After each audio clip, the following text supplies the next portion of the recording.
عزت و افتخار نمی‌شناسد. Mahmoud Ahmadinejad will be arriving in New York on Monday, September 19th, and is scheduled to give a speech on Thursday in front of the United Nations General Assembly. Ahmadinejad is making his annual trip that he's been making to United Nations in New York since 2005 when he became president. And every time he comes here, he gets away, particularly with reporters, in answering tough questions. Hadi Gayami is the director of the International Campaign for Human Rights in Iran.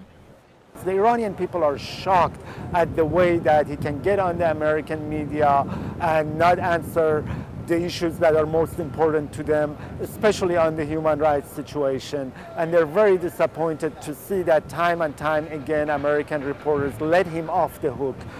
We're calling on the media that this time educate themselves and hold him accountable, and don't disappoint the Iranian people who are shocked at the way that he's interviewed and questioned in New York. David Fine, a history major at Columbia University, heard a number of students had been invited to have dinner with Ahmadinejad. In an editorial for Columbia's Spectre newspaper, he criticized Ahmadinejad's human rights record and said, quote, "What will this dinner accomplish? In the end, after you dwell on that simple question, the only viable answer is to just say no to dinner with the murderer, the tyrant, the terror of Tehran."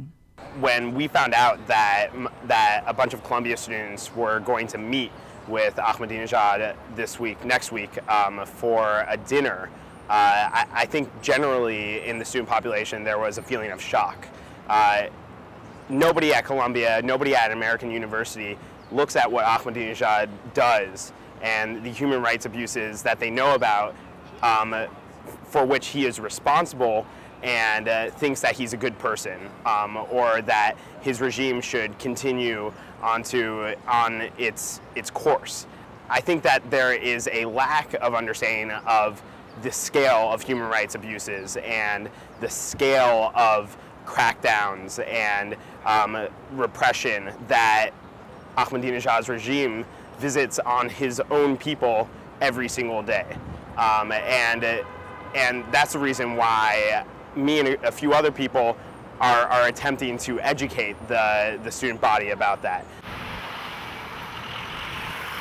Americans know that his regime perpetrates human rights abuses, but they don't know at which scale. And part of the reason for that is because the American population has many crises, many things going on, and one doesn't necessarily float up to the top of their minds. So it's important, though, for them to become educated and to understand the scale of abuses that he has. But to think that Americans perceive Ahmadinejad as somebody who is a good leader, a good president, somebody that the Americans should be doing business with, should be allied with, is a complete falsehood. Nobody believes that here. Dr. Hamid Dabashi, a professor at Columbia University, has widely criticized the Iranian government's human rights record, particularly after the 2009 presidential election. It is perfectly legitimate for a student, faculty, administration to invite anybody that they want and they listen to them. This is the nature of democracy and freedom and liberty. I only wish that my colleagues and our students at Tehran University, Tabriz University, other universities in Iran could also do the same and invite people that they want to listen to. My only message for students, faculty, and administration who have invited Mr. Ahmadinejad is this. They have invited him as the President of the Islamic Republic. Two of the major contenders in the last presidential election are under house arrest for more than 200 days. What sort of a republic is it that the major two contenders to that office of presidency would be put under house arrest? I have another question for these students. A graduate student at the Department of Sociology at Tehran University, Ms. Sumayye Tohidlu, has been arrested, jailed, and lashed 50 times for campaigning for Mr. Mousavi or for having been critical about Mr. Ahmadinejad in one of his blogs. What sort of a republic is this? That a student activist working in a campaign of a presidential candidate will be arrested and lashed 50 times. How would they like if a student from Columbia University was campaigning, say, for McCain or for Obama, was lashed 50 times for having done so? These are the questions that these students need to ask. We think the United Nations diplomats and all the dignitaries who are here focus on when they meet with Ahmadinejad is to ask him why is his government not cooperating with the UN when there is a special expert appointed to travel to Iran and look at the situation there. His administration has stonewalled on that front completely.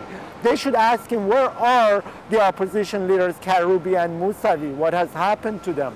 The leaders of the opposition movement have been under house arrest. Is Ahmadinejad approving of that? What has he done to gain their release? Or is he actually promoting and making sure that their voices don't get out? Bita Mostofi is a lawyer and activist who's been active in mobilizing protests when Ahmadinejad comes to the UN. So this year's the same as the last 2 years. Ahmadinejad is coming to the United Nations, and various Iranian activists and organizations that stand in solidarity with the activists inside of Iran have come together to protest and to basically call on the international community to hold him accountable for the human rights violations, to stop not directing Iran's human rights crisis, but to focus on that and to really say that we stand in solidarity with the people. And this is a representative of a government that has now suppressed, tortured, imprisoned, and added up to countless of human rights violations, and they must be held accountable. And as an attorney, personally, I work as an attorney every day in the United States. My job is to defend anybody, be it a criminal, a non-criminal, in a court of law, and to have the independence to do that. And what's happening to my colleagues inside of Iran, people like Nasrin Sotoudeh, is that independence, that core to due process and to justice is taken away from lawyers who cannot do their basic jobs because they'll be imprisoned or sentenced to 6 years in prison for defending people who are simply exercising their free speech. So once you completely take away a legitimate process of justice, then you completely lose any faith that the people can have in an independent judiciary.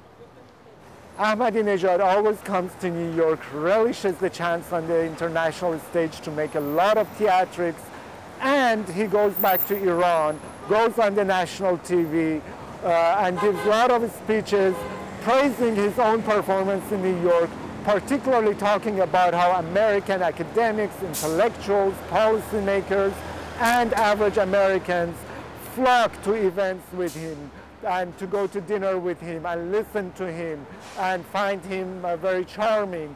We should not provide him that propaganda tool, and he should be held responsible for what is happening inside Iran.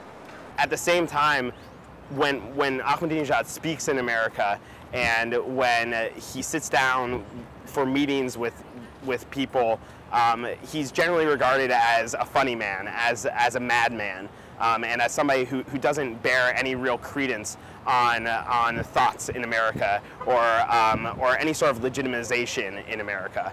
And it's important to look at the situation and look at this dinner and different things like that within that context. In particular, the American media and the international reporters who are here should not let Ahmadinejad have a free ride, and just for the expense of having an opportunity to interview him, only throw softballs at him and not ask him the hard-hitting questions. 2 years ago, Iran was the epicenter of a volcanic eruption of democratic uprising, the so-called Green Movement. Young generation having had up to here with hypocrisy and repression, demanding their liberty. That volcano now has become a tsunami, from Morocco to Syria, from Iran to Yemen. That tsunami will not let one dictator to get away with repression and rule of hypocrisy.